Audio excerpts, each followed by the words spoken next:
Aku datang ke sini hanya ingin tahu. Apa sebenarnya yang kau inginkan? Taufik adalah suamiku. Tapi, sampai sekarang kau masih tetap mengganggunya. Kau seorang perempuan, Ayu. Tetapi kau menyakiti hati perempuan lain. Perempuan macam apa kau sebenarnya, ha? Kau seperti burung punggut yang merindukan rembulan. Apa?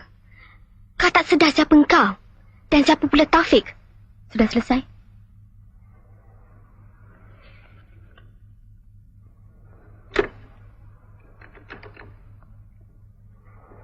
Security ini bilik 512.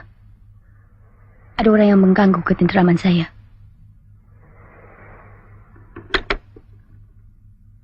Rusna, satu perkara yang harus kau ingat.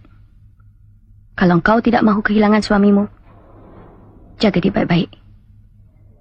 Jangan sampai kau menyesal kalau Taufik datang kembali mencari aku. Aku tak akan selesai